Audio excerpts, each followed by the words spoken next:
Masayang araw for today's video, hindi na nga araw kundi gabi. Kung nga sa gabi ay syempre masaya tayo for today's video. Niyaya nga ako nitong partner ko para mag night date kami. Anong meron? Bakit naalala mo yung partner? Nga ay umalis na nga kami kasama ko pang aking basura. I mean ang aming palang basura. Dahil nga ay walking distance lang tong food court. Why not? Isabay ko ng aming basura para namang walang kalat sa bahay. Tataka nga ako kasi sa part na to, wala naman akong nadadaanan na ganito. Ngayon daw, ang sabi ni partner, marami kang mabibiling pagkain. So, kaya naman ay inimbitahan niya na ako para mag-night date. Ito nga maraming iba't ibang klaseng pagkain. Tapos ito bigla ko nga nakita. Sabi ko, partner, videohan mo ng maayos kasi itsura niya in actual para siyang malagkit na kanin na nilagyan ng ubi, ganun. Tapos curious lang ako kasi parang sabi ko, gusto ko siyang tikman. Pero ang haba ng pila, parang time consuming. At so, may dami na nga pagkain na naka-display doon. Napunta kami sa may barbecue shop. Ay, nako partner, kung barbecue lang naman ang hinahanap mo, meron naman mas malapit sa atin.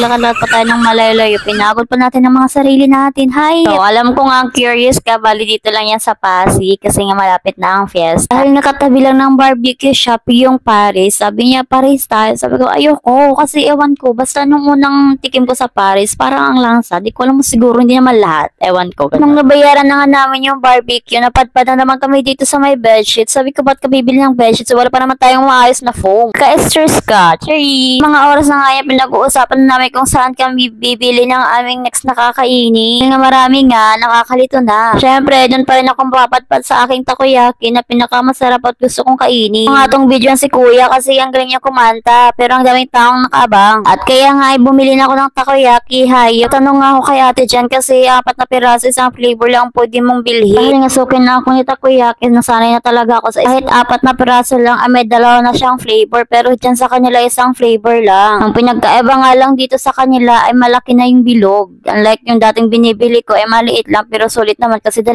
flavor. So bali that time ay pauwi na kami. Ito lang naman ang namin na uwi, yung barbecue saka yung takoyaki. Pagkaganda pa ng kanilang packaging, ang lalaki ng mga cellophane. Tapos ang tinga lang ang laman. At dahil nga ay nakarating na kami sa bahay, sinimulan na namin kumain kasi napagod lang kami sa kakalaka. Tapos ito lang naman ang mabibili. Dahil nga wala kaming nilutong kanin sa bahay, bumili na rin kami ng kanin. Bali isang bala. Talagang 10 next ko naman kinan ay yung favorite kong takoyaki. Ay makikita niyo kung gaano kalaking ibig kong sabihin. Chirit. Mas malaki pa to sa itlog ni partner.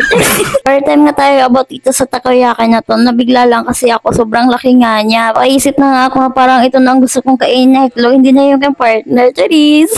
Siya na may itlog. Kahit nga isang flavor lang ay lasang-lasa mo talaga. Bali Octobites pala yung napili kong flavor dyan. Pero worth it din naman kasi ang laki ng Octobites na nilagay sa loob. Kaya pala malaking bill. So at dahil nga paubos ang aking takoyaki, napaisip akong bumili ng ice cream dahil nga nasa akin naman yung pera ni partner. Tapos ayan, malaki na nga yung binili ko. Pagkadating ko nga dito sa bahay, nabigla si partner, bakit ang laki ng binili ko? Makakaya ko rin daw ba itong maubos? At dahil nga sobra akong mahilig sa matamis ay makakaya natin itong ubusin. Hindi lang ako dapat ang kakain, dapat ikaw rin. At una pa lang ay nakakapagduda kung bakit siya nakipag-night date sa akin. Yung pala ay magpapaalam na magiinom daw siya sa kabila dahil na may birthday na naman. Binusog mo ako kaya tuloy di kita pinayagan.